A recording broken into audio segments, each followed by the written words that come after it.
Hello, అది లేవు.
అన్నా చెల్లెళ్ళా? అవునమ్మా, అన్న చాణిక్య, శశి చెల్లెమ్మా. ఈ పౌడర్ చంద్రిక ఇంకా కాల్ చేయలేదేంటి? ఫోటో తీసుకున్నారా లేదా? Good morning madam. ఏంటి మేడం టెన్షన్ గా ఉన్నారు? చాణక్య పరసలో ఉన్న ఫోటో గురించేనా? ఆ ఫోటో కొట్టేయమని ప్రసాద్ గారికి చంద్రిక గారికి చెప్పారు కదా, వాళ్ళు ఆ పనిలోనే ఉంటారు. వాళ్ళు సరిగ్గా పని చేయటం చేతగాని వాళ్ళు నాగభూషణం. వాళ్ళు కొట్టేసే లోపే దివ్య ఆ ఫోటోని చూస్తుందేమోనని టెన్షన్. దివ్యం ఆ ఫోటోను చూసినా కూడా మనకు పెద్ద నష్టమేమీ లేదు కదా మేడం. ఎలాగూ దివ్యమ్మకి చాణక్యకు మధ్య పచ్చగడ్డేస్తే బగ్గుమంటుంది.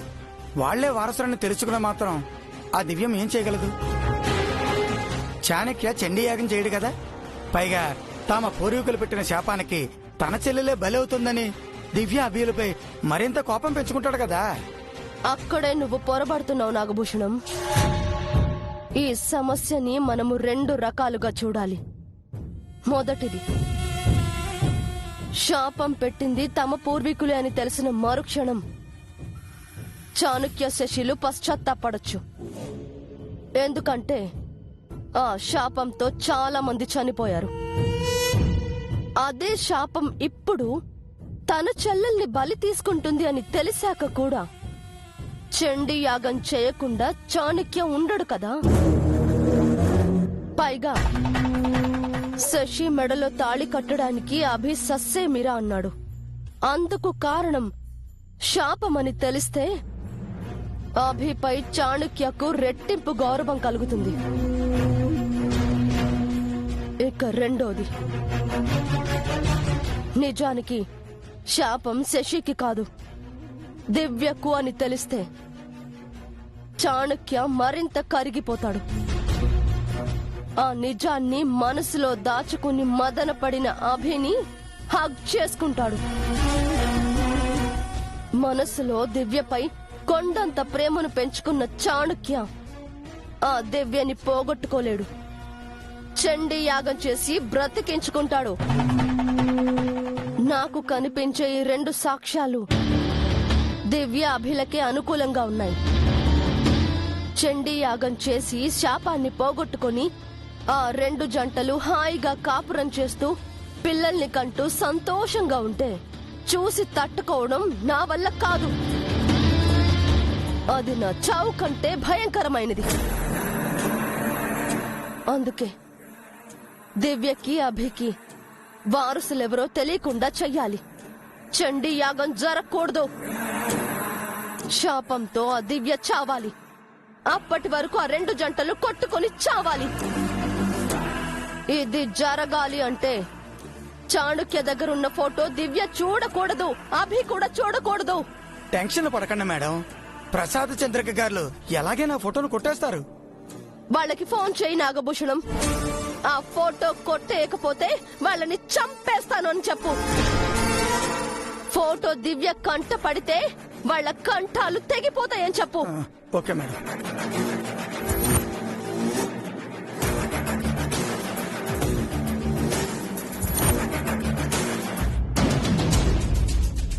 ఆడపడుచంటే ఏదో చుట్టపు చూపుగా రావాలి. ఓ 4 రోజులు ఉండాలి, వెళ్లిపోవాలి. నీ అరుపులు కేకలు కోపతాపాలు ఏవైనా ఉంటే నీ ఇంట్లో చూసుకో, నా ఇంట్లో కాదు.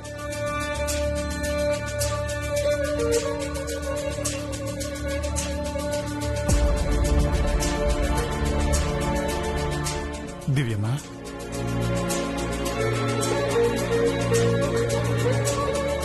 శశమ్మన్న మాటలకు బాధపడుతున్నారా?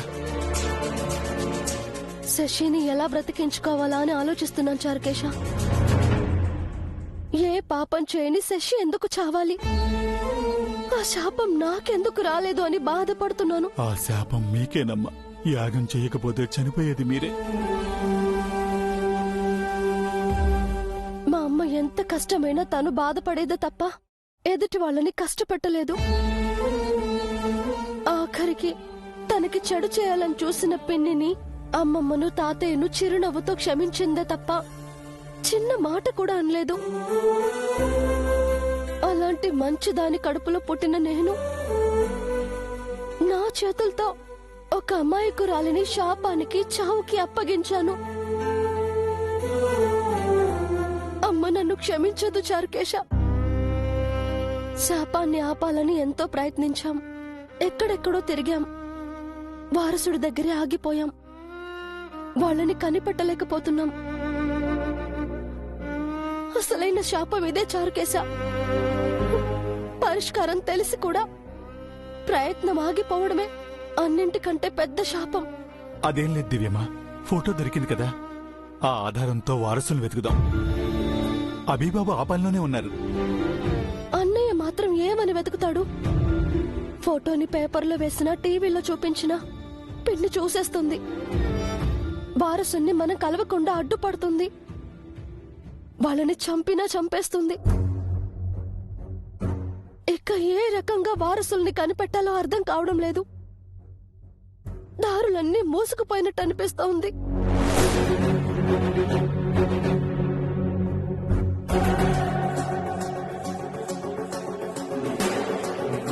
అన్ని దారులు మూసుకుపోయినా ఒక దారి ఉంటుందని పెద్దవాళ్ళు చెప్తారు కదా దివ్యమ్మ. మనకు ఒక దారి ఉంది. ఏంటి చారుకేశ? ఆ ఫోటోని న్యూస్ పేపర్లో ప్రింట్ చేస్తేనో, టీవీలో టెలికాస్ట్ చేస్తేనో కదా ప్రాబ్లం. అలా కాకుండా వాళ్ళని కనిపెట్టే దారి ఇంకొకటి ఉంది. ఆ ఫోటోలోని పిల్లలు ఇప్పుడు పెరిగి పెద్దవారై ఉంటారు. వాళ్ళిప్పుడు ఎలా ఉంటారో వాళ్ళ చిన్నప్పుడు ఫోటో చూసి స్కెచ్ వేసే ఆర్టిస్టులున్నారు. అవును కదా. ఆ ఆర్టిస్ట్ కి ఫోటో చూపించి ఆ పిల్లలు పెద్దవాళ్ళైతే ఎలా ఉంటారో అచ్చం వాళ్ళ స్కెచ్ గీయచ్చు కదా. అవును దివ్యమ్మ, ఆ స్కెచ్ తో వాళ్ళని ఈజీగా కనిపెట్టేయచ్చు. Yes, thank you Charukesha. టైంకి గుర్తు చేశావు. కానీ వాళ్ళెక్కడుంటారో అది కనిపెట్టేదెలా? ఇప్పుడున్న సోషల్ మీడియా టెక్నాలజీతో అది చాలా ఈజీ దివ్యమ్మ. ఓకే, ఫస్ట్ అయితే ఆర్టిస్ట్ దగ్గరికి వెళ్దాం మనం. పద. పదండి.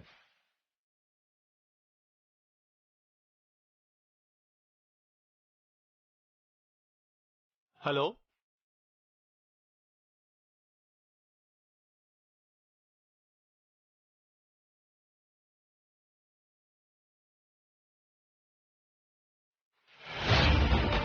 దివ్యమా. రఘువంశ రామయ్య యదువంశ కృష్ణయ్య దివి నుంచి ఈ భువికి దిగినారుగా. మనసుల్ని మురిపించి ప్రేమల్ని గెలిపించు ఈ పెళ్లి వేడుకను తిలకించగా. కళ్యాణం వైభోగం శ్రీ శ్రీనివాసుని కళ్యాణం. కళ్ళెక్కడ పెట్టుకుని మెట్లు దిగుతున్నావు? కాస్తుంటే పడిపోయేదానివి.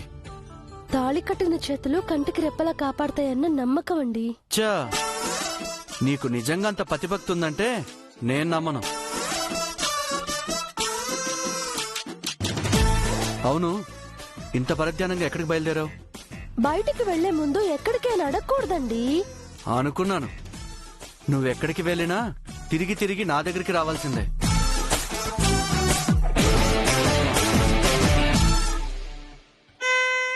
తెలిసన్నాడా తెలియకన్నాడా చంద్రిక, తనే వారసుడని, తన కోసమే దివ్య ఎతుకుతుందని చాణక్యకు తెలిసిపోయిందా? ఎలా తెలుస్తుంది పౌడరు? పెద్దవ అనుమానం నువ్వును. తప్పకుండా అండి. నా ఆఖరి మజిలీ మీరే.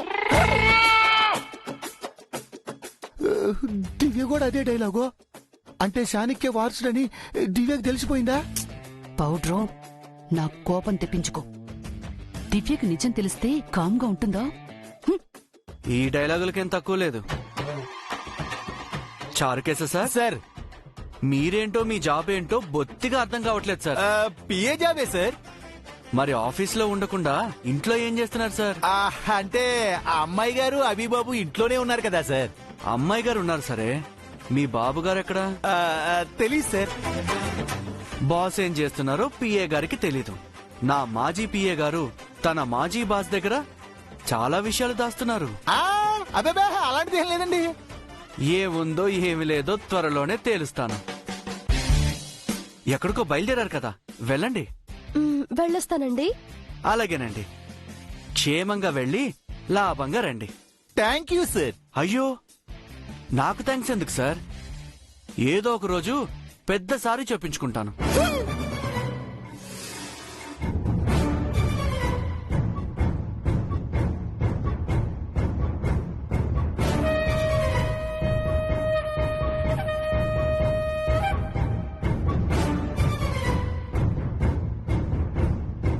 చంద్రిక, ఈ లాడీ పోతున్నారా?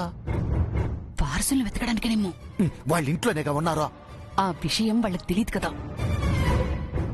తెలుసుకోవడానికి ఏదైనా ప్రయత్నం చేస్తూ ఉండొచ్చు.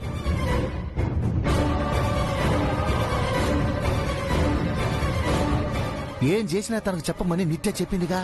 అందుకే చాటుగా వాళ్ళని ఫాలో అవ్వు. హ? ఎవరు? నేనా? లేకపోతే నేనా? హ, అన్ని పనులు నాతోనే చేయిస్తున్నావు. ఇది అన్యాయమా? నాతో మాటలు పెట్టుకుంటే వాళ్ళు వెళ్ళిపోతారు. త్వరగా వెళ్ళు పౌడ్రు, పో వెళ్ళు.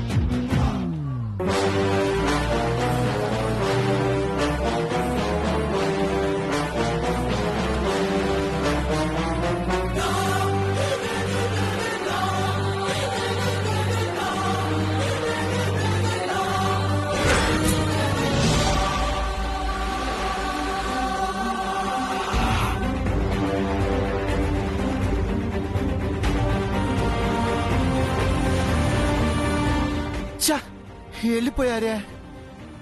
ఇప్పుడు ఏం చేయాలి? యాడికి పోయారు? ఎట్ట తెలుసుకునేదే?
Go to hell.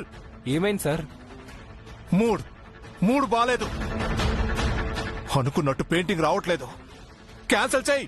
Order cancel చెయ్యి. ఈ పెయింటింగ్ కోసం పెద్ద మొత్తంలో ఆఫర్ చేశారు సార్. అడ్వాన్స్ కూడా ఇచ్చారు సార్. అడ్వాన్స్ తిరిగి ఇచ్చేసాయి. మూడ్ సరిగ్గా లేకపోతే నేనేం చెయ్యను.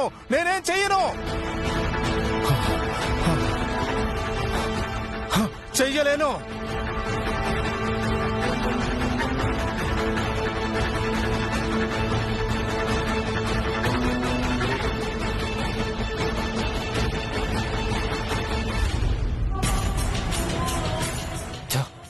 ఈ బేరం కూడా పోయింది.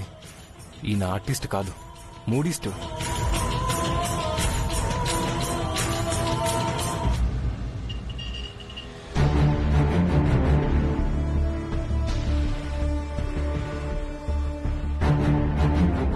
అన్నయ్య తీసుకో. ఆఫీసు బిజినెస్ వదిలేసి ఇక్కడే ఉండిపోయావేంటన్నయ్య? వెళ్ళి చూసుకోవచ్చు కదా. ఎలా వెళ్ళమంటావు శశి? మార్నింగ్ నుంచి మీ ఆయన ఎటో వెళ్ళిపోయాడు. ఇందాక దివ్య చారుకేసి ఎటో వెళ్ళిపోయారు. వీళ్ళు మన దగ్గర ఏం దాస్తున్నారో తెలీదు. తెలుసుకోకుండా ఎక్కడికి వెళ్ళమంటావు? అది నిన్నొదిలేసి అస్సలు వెళ్ళను. నాకేం కాదన్నయ్య.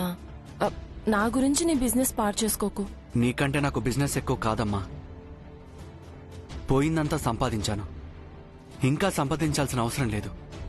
నిన్ను క్షేమంగా చూసుకుంటే చాలు.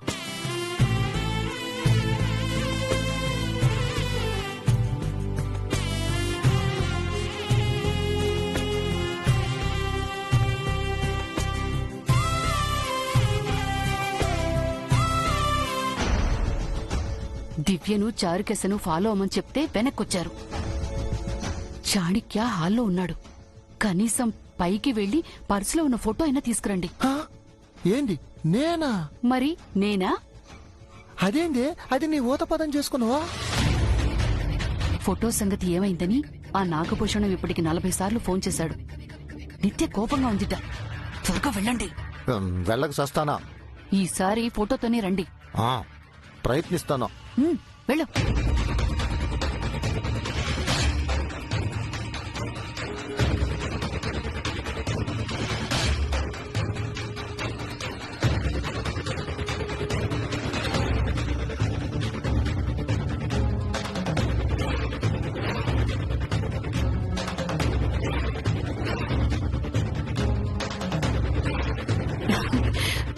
మా ఆయన పైకి వెళ్ళాడు. ఫోటోతోనే వస్తాడు.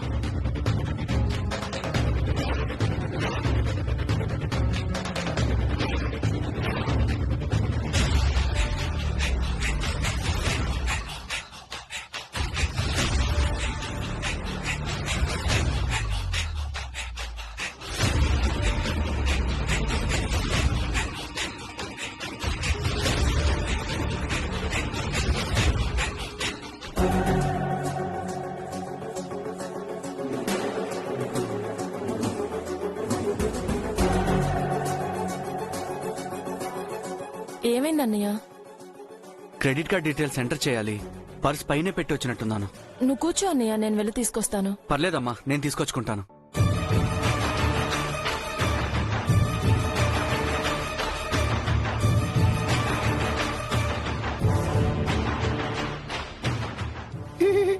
అమ్మయ్య, ఫోటో దొరికింది. ఫోటో దొరికింది. ఫోటో దొరికింది.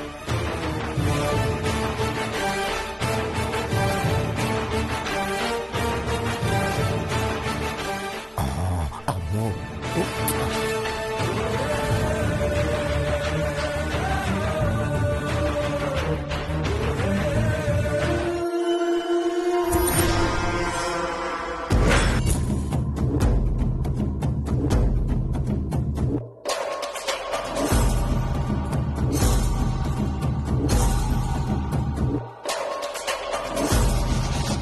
మీరు మా రూమ్ లో నుంచి వస్తున్నారేంటి? మా రూమ్ అనుకున్నాను బాబు. మీ రూమ్ అనుకోవడం ఏంటి? అంటే వయసు అయిపోయిందిగా బాబు, మతి మరిపి వచ్చింది. ఏమైందన్నయ్య? తాతగారు మా రూమ్ ని తన రూమ్ అనుకున్నారంట. అలా ఎలా అనుకుంటారు? అయినా ఆ రూమ్ లోకి మీరెందుకు వెళ్ళారు తాతగారు? ఇందాక కూడా మీరేదో చేశారని వదిన మీపై అరిచింది. మతిమరపు వచ్చింది కదమ్మా, వదిలే. వెళ్ళండి, మీ రూమ్ కింద ఉంది. థ్యాంక్స్ బాబు.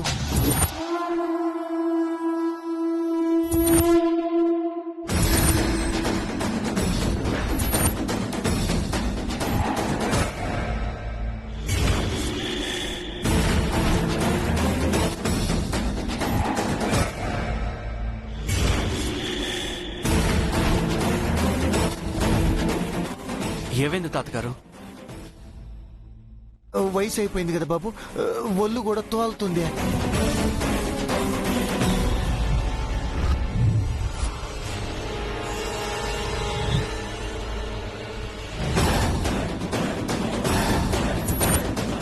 అన్నయ్య, ఈ ఫోటో ఇక్కడుందేంటి?